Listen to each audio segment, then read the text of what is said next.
Hello guys, most welcome in my YouTube channel. हमारे इस YouTube channel पर आपका स्वागत है। हम इस बेस्ट इंग्लिश ट्यूटोरियल के माध्यम से बेस्ट इंग्लिश का नॉलेज आपको प्रोवाइड करवा रहे हैं। जो कैंडिडेट्स आज हमारे चैनल के ऊपर है, चैनल को सब्सक्राइब कर दें, लाइक कर दें और बेल आइकन को दबाना न भूलें, जिससे कि आने वाली वीडियो की नोटिफिकेशन आप तक पहुंच पाए। देखिए, आज हमारा जो सबसे इंपॉर्टेंट टॉपिक है, जो बहुत से कैंडिडेट्स की डिमांड थी, उस डिमांड के लिए हम आज आपके लिए जो टॉपिक तैयार करके ला रहे हैं वो टॉपिक है प्रोनाउन। देखिए, प्रोनाउन की आज हम हर एक प्रकार के डेफिनेशन, हर एक प्रकार के टाइप्स, ये सभी हम यहाँ पर देखेंगे। Yes, start now.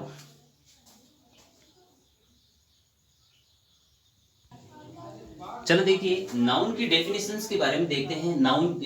प्रोनाउन की डेफिनेशंस के बारे में देखते हैं। प्रोनाउन है क्या? A pronoun is a word used instead of a noun. ध्यान से समझना। A pronoun is a word that used instead of a noun. एक प्रोनाउन एक ऐसा वर्ड है जो संज्ञा के स्थान पर काम में लिया जाता है। यानी डेफिनेशन है आपकी, a pronoun is a word used instead of a noun. अर्थात कहने का मतलब यह हुआ कि प्रोनाउन एक ऐसा शब्द है जो क्या है, संज्ञा के स्थान पर, नाउन के स्थान पर इसको यूज लिया जाता है। ध्यान से देखना, एक सेंटेंस लिखा है मैंने यहां पर, Mahesh is an intelligent man, और दूसरा लिखा ही गॉट 99%। ठीक है कि नहीं? देखिए, किसी भी कंपटीशन एग्जाम हो सकती है, कोई भी बोर्ड की एग्जाम हो सकती है, उसमें 99% उसने प्राप्त किया। यहां पर महेश क्या है? प्रसन्न है, जो नाउन है। यहां पर इसका जो प्रोनाउन यूज में लिया गया वो है आपका ही। तो ध्यान दीजिए, इस नाउन के स्थान पर यहां पर वापस आपका महेश आने वाला था, लेकिन इस नाउन के स्थान पर हम लोग यूज करेंगे, वो क्या होगा? आपका प्रोनाउन यूज लिया जाएगा। और यहां पर मैंने प्रोनाउन आपके लिए यूज किया ही। तो ध्यान दे स्टूडेंट्स कि प्रोनाउन एक ऐसा वर्ड है जो संज्ञा के स्थान पर काम में लिया जाता है। जैसा कि आपने इस एग्जांपल में देखा, महेश के लिए जो प्रोनाउन यूज में लिया गया वो था आपका ही। ठीक है कि नहीं? तो इस प्रकार हम जो है प्रोनाउन की स्टडी करने जा रहे हैं। अब देखिए, अपन लोग पहले इसके काइंड्स ऑफ प्रोनाउन के काइंड को देखते हैं, इसके प्रकार कितने होते हैं। तो स्टूडेंट्स ध्यान देना, इसके टोटल 11 टाइप्स होते हैं। कितने टाइप्स होंगे इसके? यानी आपका जो प्रोनाउन है वो कितने प्रकार का होगा? 11 प्रकार का। 11 टाइप्स होंगे इसके। 11 प्रकार का आपका क्या होगा? ये प्रोनाउन होगा। इसके कितने प्रकार होंगे? इसके 11 प्रकार होंगे। हम वन बाय वन, एक एक को बारीकी से यहां पर स्टडी में लाते हैं, इसका अध्ययन करते हैं। सो देखिए, हम इस प्रोनाउन की जो टाइप है उस टाइप की बात कर रहे थे। सबसे पहला इसका टाइप है पर्सनल प्रोनाउन, जिसे हम पुरुषवाचक कहते हैं। सबसे फर्स्ट टाइप, सबसे ज्यादा इंपॉर्टेंट भी है, बहुत ज्यादा अपने काम में आता है। ये पर्सनल प्रोनाउन है जिसे हम पुरुषवाचक कहते हैं। सेकंड है पजेसिव प्रोनाउन, जिसे अधिकारवाचक कहते हैं। डेमोन्स्ट्रेटिव संकेतवाचक, डिस्ट्रीब्यूटिव वितरणवाचक, और यहां पर दे रखा है रेसिप्रोकल पारस्परिक संबंधवाचक, रिफ्लेक्सिव निजवाचक, एम्फेसाइजिंग दबाव सूचक, इंडेफिनिट अनिश्चयवाचक, रिलेटिव संबंधवाचक, इंट्रोगेटिव प्रश्नवाचक, एक्सक्लेमेटरी विस्मयादि बोधक वाचक। ये सभी आपके टोटल प्रोनाउन है। एक एक का हम यहां पर बारीकी से अध्ययन करेंगे। सबसे इंपॉर्टेंट जो टॉपिक है वो हमारे बार बार जो सबसे ज्यादा एग्जाम में पूछा जाता है वो पर्सनल है, और यहां पर अपना रिलेटिव्स है। ये बहुत बार सबसे ज्यादा एग्जाम में ये दो प्रोनाउन सबसे ज्यादा पूछा जाता है। तो सबसे पहले हम इन दोनों प्रोनाउन के बारे में बहुत ही अच्छी तरीके से अध्ययन करेंगे। आप देखिए, यहां पर आपके सामने प्रोनाउन जो 11 प्रोनाउन है वो लिखे हुए हैं। आप स्क्रीनशॉट ले लीजिए इसका। देखिए, सबसे पहले अपन देखते हैं पर्सनल प्रोनाउन। सबसे पहला प्रोनाउन लिया आपने पर्सनल प्रोनाउन। पर्सनल प्रोनाउन होता क्या है? वे प्रोनाउन जो तीनों person, first person, second person, third person को प्रयुक्त करते हैं। अर्थात ऐसे प्रोनाउन जिसमें तीनों पर्सन आ जाए, फर्स्ट पर्सन आ जाए, सेकंड पर्सन आ जाए, थर्ड पर्सन आ जाए, उन सभी प्रोनाउन को हम लोग पर्सनल प्रोनाउन कहते हैं। ध्यान से देखना, इसमें 3 जो प्रोनाउन है वो कौन कौन से हैं, 3 पर्सनल प्रोनाउन कौन कौन से हैं। देखिए, सबसे पहला फर्स्ट पर्सन प्रोनाउन है, उसके बाद सेकंड पर्सन प्रोनाउन है, और उसके बाद में थर्ड पर्सन प्रोनाउन है, जो यहां पर देखेंगे बाद। सबसे पहले अपन देखते हैं फर्स्ट पर्सन प्रोनाउन। देखिए, यहां पर मैंने आपके सामने एक टेबल बनाई है, उस टेबल का आप लोग स्टडी करें। सब्जेक्टिव केस लिखा है, जिसे नॉमिनेटिव केस भी कहते हैं। क्या बोलते हैं इसे? नॉमिनेटिव केस, नॉमिनेटिव, ठीक है। सब्जेक्टिव या नॉमिनेटिव केस, ऑब्जेक्टिव केस और पजेसिव केस। देखिए, पजेसिव केस को मैंने 2 पार्ट में बांट दिया। एक तो लिख दिया आपके यहां पर पजेसिव एडजेक्टिव, और दूसरा लिखा यहां पर पजेसिव प्रोनाउन। देखिए, 2 टाइप्स लिया मैंने यहां पर। एक तो लिखा पजेसिव एडजेक्टिव, यहां सबसे ज्यादा ध्यान देने की आवश्यकता है। दूसरा लिखा पजेसिव प्रोनाउन। कैंडिडेट्स ध्यान दें, यहां पर फर्स्ट पर्सन प्रोनाउन आपका केवल होता है आई और वी। कैंडिडेट्स ध्यान दें, यहां पर फर्स्ट पर्सन प्रोनाउन आपका होता है केवल आई और वी। बात करें, आई सब्जेक्टिव केस है, ऑब्जेक्टिव केस इसकी मी बन जाएगी। और पजेसिव की बात करें तो देखिए, अगर माई एडजेक्टिव, यहां पर पजेसिव एडजेक्टिव और दूसरा पजेसिव प्रोनाउन। पजेसिव प्रोनाउन इसमें आई में होगा माइन, और इसका पजेसिव एडजेक्टिव होगा माई। वी का सब्जेक्टिव केस वी है, ऑब्जेक्टिव केस अस बन जाएगा। और अपन पजेसिव एडजेक्टिव की बात करें तो आवर, और पजेसिव प्रोनाउन की बात करें तो आवर्स। देखिए, यहां पर इन दोनों को समझते हैं। भी एडजेक्टिव आएगा तो इसके बाद में किसी भी नाउन की आवश्यकता होगी।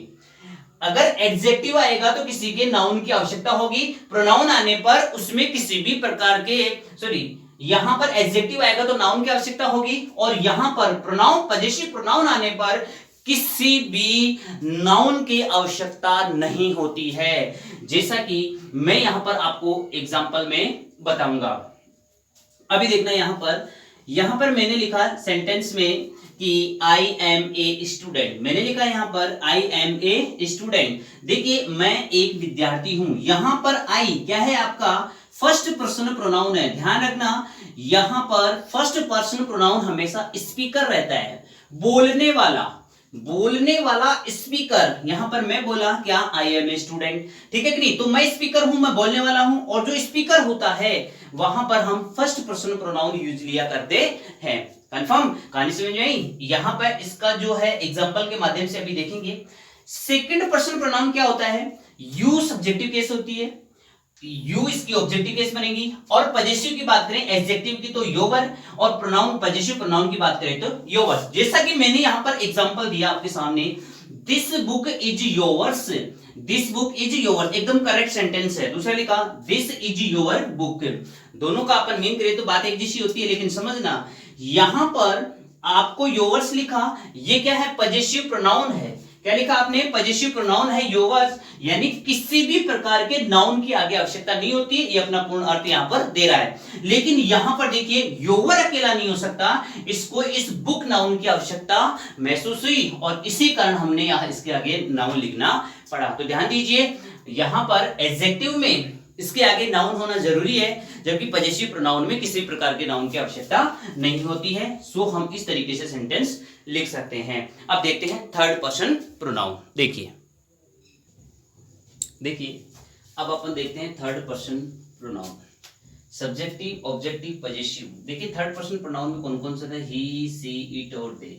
सबसे पहले देखा, ही अपने आप में सब्जेक्टिव केस है, इसके ऑब्जेक्टिव केस बनेगी हिम, इसका जो पजेसिव में एडजेक्टिव बनेगा हिज, और इसका जो पजेसिव प्रोनाउन है वो भी क्या बनेगा? हिज।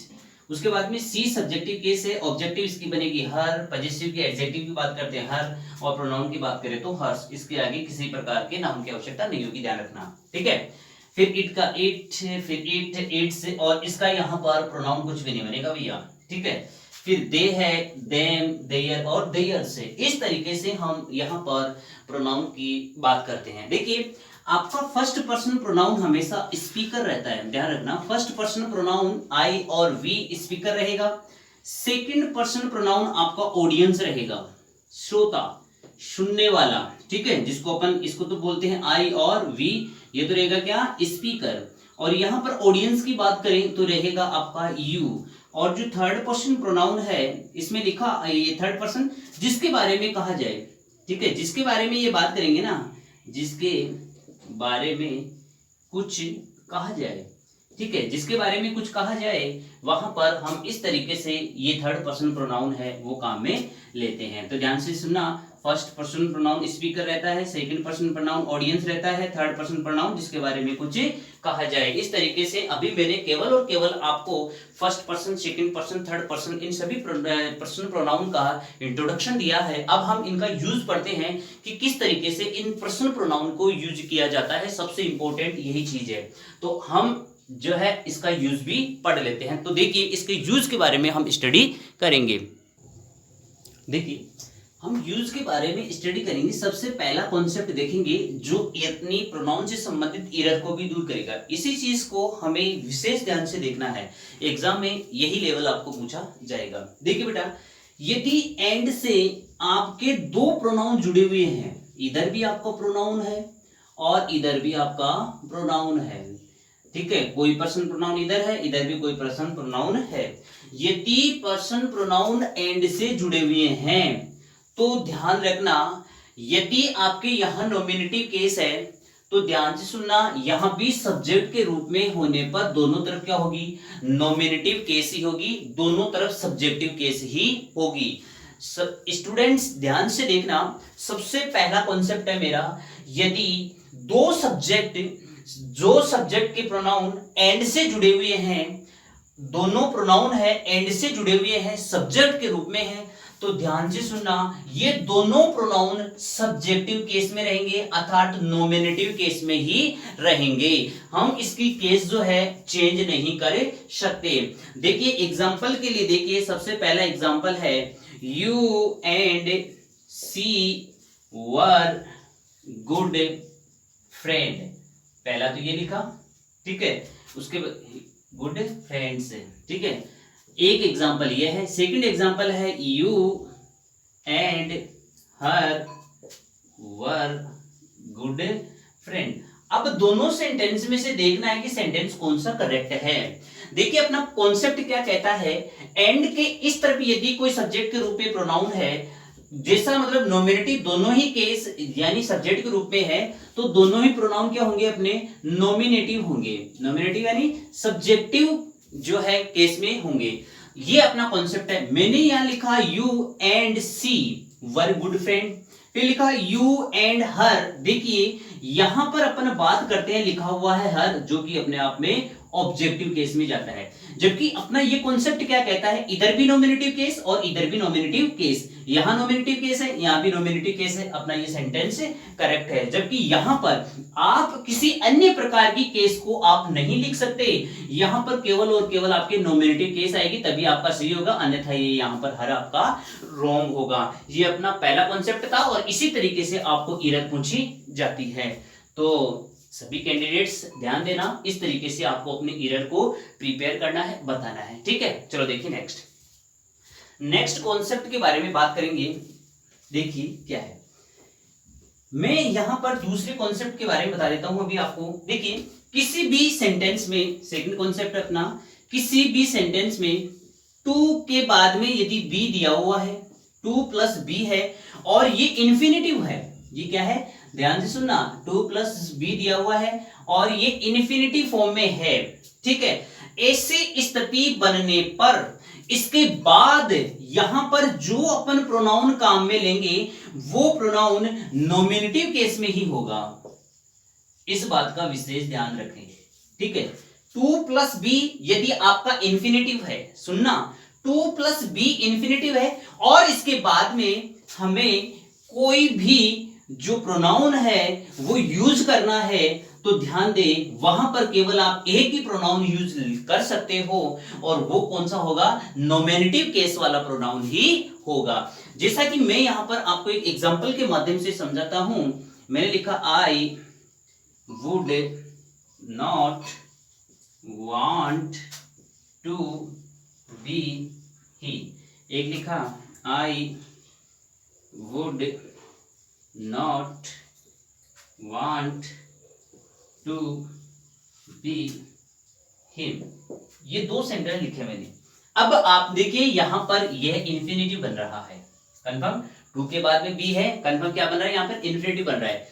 तो इस सेकंड कॉन्सेप्ट के अकॉर्डिंग आप समझे, जब यहां पर इन्फिनिटिव बनेगा तो यहां पर नॉमिनेटिव केस आएगी, अर्थात सब्जेक्टिव केस को यूज में लिया जाएगा, और यहां पर सब्जेक्टिव केस आया ही, आपका सेंटेंस करेक्ट है ऊपर वाला। यहां पर ऑब्जेक्टिव केस दे रखा है तो सेंटेंस आपका क्या है, रॉन्ग। इस तरीके से आपकी कॉमन एरर आएगी, स्क्रीनशॉट ले लीजिए। सेकंड आगे का जो अपना थर्ड कॉन्सेप्ट है, हम उसके बारे में बात देखिए। आगे का अपना कॉन्सेप्ट क्या कहता है, थर्ड कॉन्सेप्ट है 2 प्लस बी आपका इंफिनिटिव है। ध्यान से सुनना, 2 प्लस बी आपका इंफिनिटिव है, लेकिन इससे पहले यदि कोई ऑब्जेक्ट आ जाता है, कोई भी ऑब्जेक्टिव केस आ जाती है या ऑब्जेक्ट आ जाता है, तो ध्यान से सुनना, इस 2 प्लस बी के बाद भी यहां पर आपकी ऑब्जेक्टिव केस ही रहेगी, यानी यहां आने वाला जो प्रोनाउन होगा वो भी आपका ऑब्जेक्टिव केस में ही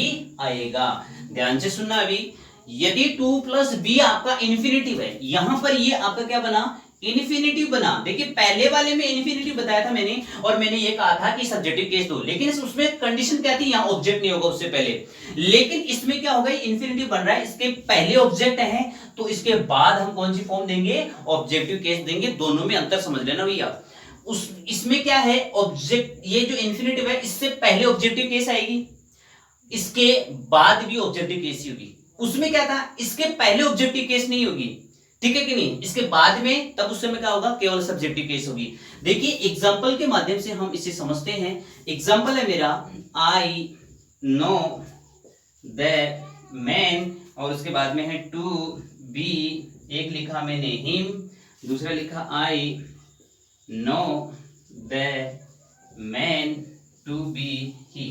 दो सेंटेंस लिखे हैं। देखिए यहां पर टू बी इन्फिनिटिव है, लेकिन इससे पहले द मैन, ये देखिए वर्ब है, और वर्ब के बाद में तो हमेशा ऑब्जेक्ट ही रहता है, तो ये ऑलरेडी ऑब्जेक्ट है, और इसके पहले ऑब्जेक्ट है, तो डेफिनेटली बाद भी क्या होगा, आपकी ऑब्जेक्टिव केस ही होगी, और हिम यहां पर क्या है, ऑब्जेक्टिव केस है। तो ऐसी स्थिति में ये जो सेंटेंस है वो आपका करेक्ट होगा। लेकिन इसमें देखिए यहां पर हम लोगों ने टू बी के बाद में क्या है, ही का यूज कर रखा है, जो कि क्या है, रॉन्ग है। ठीक है, इस तरीके से हम जो है तीसरे जो कॉन्सेप्ट है उसको प्रिपेयर करते हैं। नेक्स्ट कॉन्सेप्ट देखिए, स्क्रीनशॉट ले लें आप लोग। ठीक है, उसके बाद देखिए अपना आगे का जो कॉन्सेप्ट है वो क्या कहता है। देखिए कुछ एक मैंने यहां पर हेल्पिंग वर्ब लिखी है। चौथा जो कॉन्सेप्ट है, देखिए इज है, are, am, was, were, has been, have been और हैड बीन। ठीक है, देखिए इनसे पहले ये आपका कोई एचवी है, इन एचवी से ठीक पहले यदि नॉमिनेटिव केस है, नॉमिनेटिव केस है, तो इनके बाद भी क्या आएगा, नॉमिनेटिव केस ही आएगी भैया। देखिए जबरदस्त कॉन्सेप्ट है, तैयारी आपकी इन्हीं से होगी। जो एरर है प्रोनाउन संबंधित वो इन्हीं से निकलेंगे भैया। देखिए इनसे पहले is, was, were, has been, have been और हैड बीन, इनसे पहले यदि नॉमिनेटिव केस हैं तो इसके बाद भी क्या होगा बेटा, नॉमिनेटिव केस ही आएगी। जैसे मैंने यहां पे लिखा इट, ये नॉमिनेटिव केस है, इज ये भी आपका यहां पर इज है, और लिखा मैंने आई, दूसरा लिखा इट इज मी। दोनों में कौन सा सही है? देखिए मैंने क्या कहा, इज से पहले यदि नॉमिनेटिव केस है तो बाद भी क्या आएगी, नॉमिनेटिव केस आएगी, जो एकदम करेक्ट है, आई नॉमिनेटिव केस है। लेकिन यहां पर यूज कर रखा है मी का, तो वो क्या है आपका गलत है, क्योंकि ऑब्जेक्टिव केस है। ठीक है, तो इज से पहले भी नॉमिनेटिव और इसके बाद भी नॉमिनेटिव ही आनी चाहिए। देखिए नेक्स्ट कॉन्सेप्ट, देखिए फोर्थ कॉन्सेप्ट अपना क्या कहता है, पजेसिव प्रोनाउन का यूज नाउन से पहले नहीं होगा। पजेसिव जो प्रोनाउन है उसका यूज नाउन से पहले नहीं होगा, ये बात तो मैंने ऑलरेडी पहले बता दी। यानी जो पजेसिव प्रोनाउन है वो अकेला ही रहता है, पजेसिव एडजेक्टिव के बाद में नाउन का यूज होता है, लेकिन पजेसिव प्रोनाउन के बाद में नाउन नहीं आएगा। जैसा कि मैंने यहां पर लिखा, दो सेंटेंस आपके सामने है, ours college was closed yesterday, दूसरा लिखा our college was closed yesterday. देखिए ये तो था आपके पजेसिव प्रोनाउन, ठीक है, ये क्या था आपके पजेसिव प्रोनाउन, और ये था आपके पजेसिव एडजेक्टिव। ठीक है, तो देखिए यहां से आप इतना समझे कि कभी भी पजेसिव प्रोनाउन के बाद में नाउन नहीं आएगा, जबकि यहां तो आपने नाउन दे रखा है, तो ये आपका सेंटेंस क्या होगा, गलत होगा।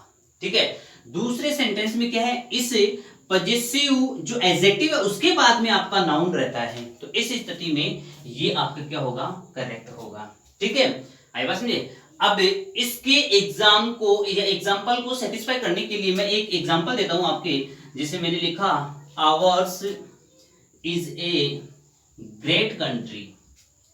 ठीक है, अब देखिए यहां पर hours is a great country, हमारा जो देश है वो एक महान देश है।